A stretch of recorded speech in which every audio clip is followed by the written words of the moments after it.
ఓవరాల్గా last 10 days నుంచి మనం చూసుకున్నట్టయితే ఇజ్రాయెల్ అండ్ ఇరాన్ మధ్య కాన్ఫ్లిక్ట్ అనేది ఎస్కలేట్ అవుతుంది.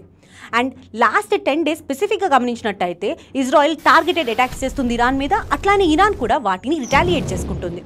ఈ మధ్య చూసినట్టయితే యూఎస్ఏ కూడా ఈ అటాక్స్లోకి రావడం జరిగింది. అంటే ఈ ఎస్కలేషన్స్ ఇంకా పెంచింది యూఎస్ఏ వచ్చి. సో అసలు ఈ కాన్ఫ్లిక్ట్ అంతా ఏంటి అనేది మనం అర్థం చేసుకోవాలి అంటే దీని బ్యాక్గ్రౌండ్ అనేది మనకు క్లియర్గా తెలియాలి. సో ఈ బ్యాక్గ్రౌండ్ మనం చూసుకోవాలంటే ఫస్ట్ మనకు తెలుసుకోవాల్సిన విషయం ఏంటి అంటే నాన్ ప్రొలిఫరేషన్ ట్రీటీ అనేది. అసలు ఈ నాన్ ప్రొలిఫరేషన్ ట్రీటీ అంటే ఏంటి అనేది చూద్దాం మనం ముందు.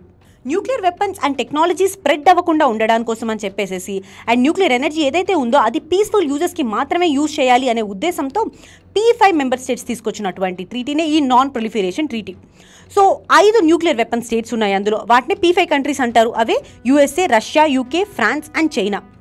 అండ్ ఇంకా ఈ న్యూక్లియర్ వెపన్ స్టేట్స్ ఏవైతే ఉన్నాయో వాటిని ఎలా క్లాసిఫై చేస్తారంటే 1 January 1967 కన్నా ముందు ఏ స్టేట్స్ అయితే న్యూక్లియర్ వెపన్స్ కానీ న్యూక్లియర్ ఎక్స్ప్లోజివ్ డివైజెస్ని కానీ మ్యానుఫ్యాక్చర్ చేయడం కానీ ఎక్స్ప్లోర్ చేయడం కానీ చేసినట్టయితే వాటిని న్యూక్లియర్ వెపన్ స్టేట్స్ కింద తీసుకుంటారనమాట. సో 1 January 1967 కన్నా ముందు చూసుకున్నట్టయితే మొత్తం 5 న్యూక్లియర్ వెపన్ స్టేట్స్ ఉన్నాయి. సో ఇప్పుడు ప్రస్తుతానికి ఈ ట్రీటీలో మొత్తం 191 మెంబర్స్ ఉన్నాయి. కానీ ఇండియా లాంటి కంట్రీస్ ఈ ట్రీటీని సైన్ చేయలేదు. ఎందుకని చెప్పి అంటే ఈ ట్రీటీ చాలా discriminatory in nature. For example మనం చూసుకుందాము, ఈ P5 కంట్రీస్ ఏవైతే ఉన్నాయో ఈ P5 కంట్రీస్ దగ్గర న్యూక్లియర్కి సంబంధించినటువంటి మెటీరియల్ ఉంది అండ్ ఆ టెక్నాలజీస్ని డెవలప్ చేసుకునే అవకాశం ఉంది. కానీ ఏ కంట్రీస్ దగ్గర అయితే న్యూక్లియర్ వెపన్స్ లేవో వాళ్ళ దగ్గర ఉన్నటువంటి న్యూక్లియర్ ప్రోగ్రామ్ ఏదైనా ఉందనుకోండి దాన్ని స్టాప్ చేయాల్సి ఉంటుంది. అట్లానే వాళ్ళ యొక్క న్యూక్లియర్ ఆస్పిరేషన్స్ని పర్సూ చేయడానికి కూడా ఉండదన్నమాట. ఈ డిస్క్రిమినేటరీ నేచర్ని గమనించినటువంటి ఇండియా ఇందిరాగాంధీ గవర్నమెంట్ టైంలో ఈ ట్రీటీని సైన్ చేయలేదు. ఇండియానే కాదు, పాకిస్తాన్ అండ్ ఇజ్రాయెల్ కూడా ఈ ట్రీటీని సైన్ చేయలేదు. ఇంకొక కంట్రీ సౌత్ సూడాన్ కూడా ఈ ట్రీటీని సైన్ చేయలేదు. కానీ రీజన్ ఏంటి అంటే సౌత్ సూడాన్ వచ్చేటప్పటికి 2011లో ఫార్మేషన్ జరిగింది. సో ఆ తర్వాత ఈ సౌత్ సూడాన్లో మొత్తం సివిల్ వార్ అండ్ ఇన్స్టెబిలిటీ ఉండడం చేత ఈ నాన్ ప్రొలిఫరేషన్ ట్రీటీని సైన్ చేయడం జరగలేదు. అండ్ ఇంకా మనం చూసుకున్నట్టయితే నార్త్ కొరియా ఇంకొక కంట్రీ. నార్త్ కొరియా సైన్ చేసింది కానీ ఆ తర్వాత ఈ ట్రీటీ నుంచి ఎగ్జిట్ అవ్వడం జరిగింది. ఇప్పుడు ఏ కంట్రీస్ ఈ నాన్ ప్రొలిఫరేషన్ ట్రీటీలో లేవు అంటే India, Pakistan, Israel, south Sudan and దాంతో పాటుగా నార్త్ కొరియా అని చెప్పొచ్చు. అండ్ స్పెసిఫిక్గా మనకు ఇప్పుడు ఫోకస్లో ఉన్న కంట్రీ వచ్చేటప్పటికి Iran non proliferation treaty sign చేసిందా అంటే అవును, Iran non proliferation treaty sign చేసింది. కానీ ఒక్కసారి ఇరాన్ ఈ నాన్ ప్రొలిఫరేషన్ ట్రీటీ సైన్ చేయడానికి ఉన్నటువంటి బ్యాక్గ్రౌండ్ అనేది ఇరాన్ యొక్క హిస్టరీ నుంచి మనం గమనించాల్సి ఉంటుంది. అసలు ఇరాన్ యొక్క హిస్టరీ ఒక్కసారి చూద్దాం మనం. World War II టైంకి ఇరాన్ మొనార్కీ నుంచి పార్లమెంటరీ గవర్నమెంట్కి షిఫ్ట్ అయింది. సో అప్పుడు ఇరాన్ యొక్క ప్రెసిడెంట్ మహ్మద్ మసూది. సో ఈయన ఏంటి అంటే ఇరాన్ ప్రైడ్ గురించి, ఇరాన్ నేషనలిజం గురించి చాలా స్ట్రెస్ చేసేవాళ్ళు. సో ఈయన ఆ టైంలో ఉన్నటువంటి ఆయిల్ అండ్ ఎనర్జీ అసెట్స్ ఉంటాయి కదా ఇరాన్కి ఏవైతే ఉన్నాయో వాటిని నేషనలైజ్ చేయడం జరిగింది. కానీ ప్రీవియస్గా ఈ ఆయిల్ అండ్ ఎనర్జీ అసెట్స్ ఏవైతే ఉన్నాయో ఇరాన్కి అవి బ్రిటిష్ ఇంపీరియలిస్ట్ చేతిలో ఉండేవి. సో వీళ్ళు నేషనలైజ్ చేయడానికి మెయిన్ ఉద్దేశం ఏంటి అంటే ఇవి ఇరాన్ ప్రజల యొక్క డబ్బు, సో వాటిని వాళ్ళ యొక్క ఎకనామిక్ ప్రోగ్రెస్కి వాడదాము అనే ఉద్దేశంతో దీన్ని నేషనలైజ్ చేయడం జరిగింది. అండ్ దీనివల్ల ఏమైంది అంటే వెస్ట్రన్ కంట్రీస్ ఉంటాయి కదా, ఫర్ ఎగ్జాంపుల్ యూఎస్ఏకి ఇరాన్ చాలా థ్రెట్ లాగా కనిపించింది అనమాట వీటిని నేషనలైజ్ చేయడం వల్ల. ఆ తర్వాత 1953లో అమెరికన్ ఇంటెలిజెన్స్ ఏజెన్సీ అయినటువంటి CIA ఒక కూప్ ద్వారా ఇరానియన్ ప్రైమ్ మినిస్టర్ని ఆ కంట్రీ నుంచి బయటికి పంపించేసేయడం జరిగింది. సో ఆ తర్వాత ఏం జరిగింది అంటే అమెరికా ఒక పప్పెట్ రూలర్ని రీఇన్స్టేట్ చేసింది.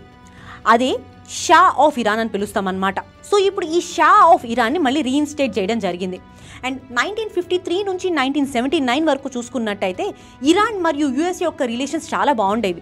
స్పెసిఫిక్గా చెప్పాలి అంటే యూఎస్ఏ అంటే వెస్ట్రన్ కంట్రీస్ యొక్క ఇన్ఫ్లుయెన్స్ వల్ల ఇరాన్ వాటి యొక్క సరౌండింగ్ కంట్రీస్ ఉంటాయి కదా ఆ కంట్రీస్ కన్నా ఎక్కువ సెక్యులర్గా అండ్ దాంతోపాటు ఉమెన్ రైట్స్, మైనారిటీ రైట్స్ వీటన్నిటిని రికగ్నైజ్ చేయడం కూడా జరిగింది. మనం ఇదే టైంలో గమనించుకున్నట్టయితే Shah of Iran non proliferation ట్రీటీని కూడా సైన్ చేశారు. అండ్ ఇంకొక విషయం గమనించాల్సింది ఏంటంటే ఇక్కడ జాన్ ఎఫ్ కెనడీ 1960sలో Iran one of the most important allies మాకు మిడిల్ ఈస్ట్లో అనే విషయం చెప్పడం కూడా జరిగింది. కానీ ఆ తర్వాత కన్జర్వేటివ్స్ అండ్ అక్కడ ఉన్నటువంటి ప్రజలకి వ్యతిరేకత వచ్చిందనమాట. రూలర్ జస్ట్ యూఎస్ఏకి పప్పెట్ అయిపోయాడు అనే విషయంతో. సో అందుకని చెప్పేసి 1979లో ఇరానియన్ రివల్యూషన్ అనేది వచ్చింది. సో ఇరానియన్ రివల్యూషన్ వచ్చిన తర్వాత ఏమైంది అంటే ఇప్పుడు పవర్ వచ్చేటప్పటికి కన్జర్వేటివ్ సున్నీ క్లెరిక్స్ ఉంటారు కదా వాళ్ళ చేతిలోకి వెళ్ళిపోయింది. సో అదే టైంలో ఆయతుల్లా అల్ ఖొమీనీ ఈయన సుప్రీం లీడర్గా ఎదగడం జరిగింది అండ్ గవర్నమెంట్ ఈయన కింద పనిచేయడం కూడా జరిగింది. ఎప్పుడైతే ఈ కన్జర్వేటివ్ గవర్నమెంట్ వచ్చిందో ఆ టైం నుంచి పాలస్తీన్కి పాలస్తీన్గా సపోర్ట్ చేయడం ఇరాన్ అండ్ దాంతోపాటు ప్రాక్సీ వార్ఫేర్కి పాల్పడడం. సో ఇవన్నీ చేయడం చేత యూఎస్ఏకి ఇంకా మరింత థ్రెట్ లాగా కనిపించింది ఇరాన్. సో అప్పుడు 1980 నుంచి 88 మధ్యలో ఇరాన్కి అండ్ ఇరాక్కి మధ్య వార్ జరిగింది. ఇరాక్లో ఆ టైంలో సద్దాం హుసేన్ గవర్నమెంట్ ఉండేది. సో అదే టైంలో యుఎస్ఏ సద్దాం హుసేన్ గవర్నమెంట్కి సపోర్ట్ చేస్తూ ఇరాన్ పైన వార్ చేయడం జరిగింది. సో ఇదే టైంలో ఏం జరిగిందంటే ఇంపార్టెంట్ విషయము, ఇరాన్ మీద కెమికల్ వెపన్స్ని వాడింది. సో దీనివల్ల చాలా నష్టం అనేది జరిగిందనమాట. ఈ టైంలోనే ఫస్ట్ ఇరాన్లో ఉన్నటువంటి టాప్ జనరల్స్ ఎవరైతే ఉంటారో వాళ్ళందరూ ఒక రియలైజేషన్కి వచ్చారు, న్యూక్లియర్ వెపన్స్ అనేవి ఉండాలి, అండ్ అది కూడా స్పెసిఫిక్గా డిటరెన్స్ కోసం అయినా సరే మన దగ్గర న్యూక్లియర్ వెపన్స్ ఉండాలి అనేటటువంటి ఆలోచన వచ్చింది. సో అప్పటి నుంచి పబ్లిక్గా వీళ్ళు నాన్ ప్రొలిఫరేషన్ ట్రీటీలో ఉన్నా సరే ప్రైవేట్గా అంటే సీక్రెట్గా వాళ్ళు న్యూక్లియర్ వెపన్స్ డెవలప్ చేసుకోవడం అండ్ న్యూక్లియర్ ఎన్రిచ్మెంట్ చేసుకోవడం అనేది స్టార్ట్ చేశారు. కానీ ఇది 2002 వరకు జరిగింది. 2002లో పబ్లిక్గా తెలిసిపోయింది ఇరాన్ న్యూక్లియర్ వెపన్స్ని డెవలప్ చేస్తుంది అనే విషయం. సో ఆ తర్వాత ఏం జరిగింది అంటే international atomic energy agency IAEA అంటారనమాట. సో వీళ్ళ యొక్క ఎడిషనల్ ప్రోటోకాల్ని ఇరాన్ రాటిఫై చేసుకోవడం జరిగింది. సో IAEA అంటే ఏంటి? ఈ IAEA వల్ల ఏంటి అంటే ఏవైతే న్యూక్లియర్ రియాక్టర్స్ ఉంటాయి కదా, ఈ న్యూక్లియర్ రియాక్టర్స్ ఓన్లీ సివిలియన్ పర్పస్కి వాడుతున్నారా అనే విషయం మీద మానిటర్ చేసే అవకాశం ఉంటుందన్నమాట. అంటే ఓన్లీ పీస్ఫుల్ పర్పసెస్కి మాత్రమే వాడేటటువంటి అవకాశం. కానీ ఆ తర్వాత ఏం జరిగింది అంటే 2006 టైంలో ఇరాన్ ఈ న్యూక్లియర్ రియాక్టర్స్ ఉన్నాయి కదా, ఈ IAEA మానిటరింగ్ని ఒప్పుకోలేదు. ఎందుకని? ఆ టైంలో ఇరాన్కి మరియు ఇజ్రాయెల్కి మధ్య ఉన్నటువంటి ఎస్కలేటింగ్ టెన్షన్స్ వల్ల ఈ ఎడిషనల్ ప్రోటోకాల్ సైన్ చేస్తున్నా సరే వాటి యొక్క మానిటరింగ్కి ఇరాన్ ఒప్పుకోలేదు. సో అప్పటి నుంచి ఇంకా ఎస్కలేషన్ అనేది ఇంకా పెరిగిందనమాట. సో ఆ టైంలోనే ఈ యుఎస్ఏ అండ్ దాంతోపాటు ఇజ్రాయెల్ ఎకనామిక్ శాంక్షన్స్ ఇంపోజ్ చేశాయి. ఆ టైంలో ఒబామా గవర్నమెంట్ ఉండేది. ఆ టైంలో ఇరాన్ నుంచి ఆయిల్ ఇంపోర్ట్ చేసుకోవడాన్ని ఆయిల్స్ ఎక్స్పోర్ట్ చేసుకోవడం మీద శాంక్షన్స్ ఉండేవి. అండ్ రెండో విషయం ఏంటి అంటే American intelligence agency for example CIA కానివ్వండి లేదా మసూద్ కానీ వీళ్ళంతా టార్గెటెడ్గా కీ ఇంపార్టెంట్ పర్సన్స్ ఉంటారు కదా ఇరాన్లో, వాళ్ళందరి యొక్క అసాసినేషన్స్ చేశారనమాట.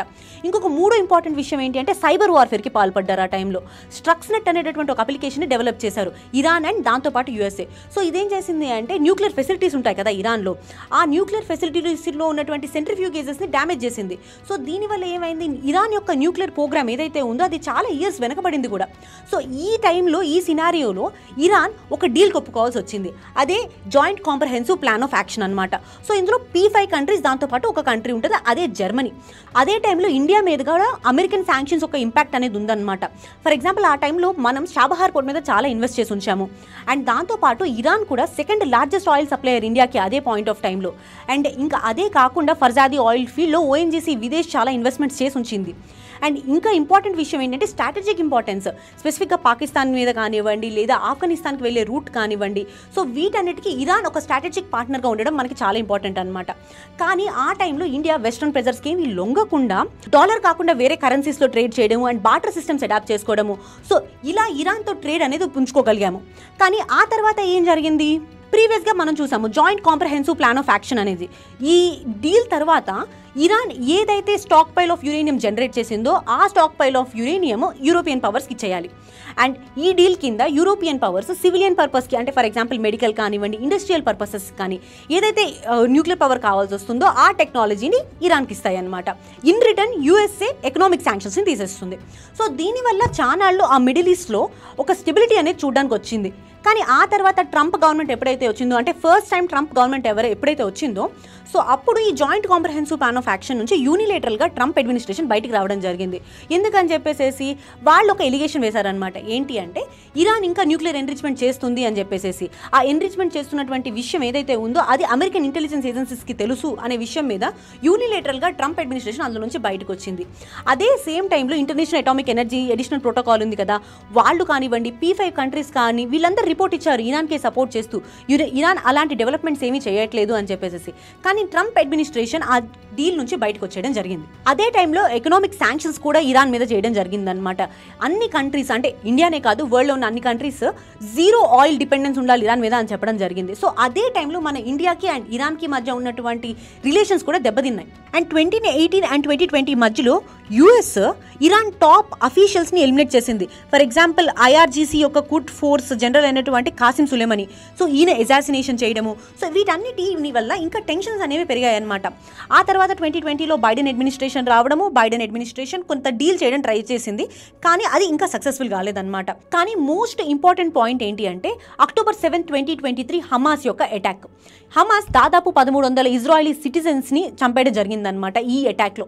సో అప్పటి నుంచి ఈ వార్ అనేది ఇంకా ఎస్కలేట్ అయిపోయింది. కానీ ఇక్కడ గమనించాల్సిన విషయం ఏంటి అంటే ఇజ్రాయెల్ ఎప్పుడు ఇరాన్ యొక్క న్యూక్లియర్ సైట్స్ని టార్గెట్ చేయలేదు ఇన్నాళ్ళు. కానీ జూన్ 13 నుంచి మనం చూసుకున్నట్టయితే ఇజ్రాయిలీ ఫోర్సెస్ ఇరాన్లో ఉన్నటువంటి చాలా సైట్స్ని అటాక్ చేశాయి. ఫస్ట్ టెహరాన్, క్యాపిటల్ సిటీ అయినటువంటి టెహరాన్, అదే కాకుండా ఫార్డో fuel enrichment plant, Natanz and దాంతోపాటు ఇష్ఫాన్ న్యూక్లియర్ టెక్నాలజీ సెంటర్.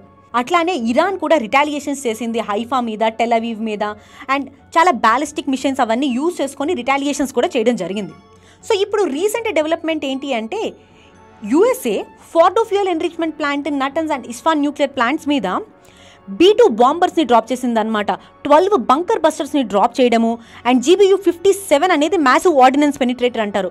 సో కింద ఎంత ఉన్నా సరే అది కిందకి పెనిట్రేట్ చేసి కాంక్రీట్ వాల్స్ ఉన్నా సరే కింద ఉన్నటువంటి న్యూక్లియర్ ప్లాంట్స్ ఉంటాయి కదా వాటిని బస్ట్ చేసేటటువంటి స్కోప్ ఉంటుంది. ఇది దాని యొక్క background. Thank you so much for watching. Please subscribe.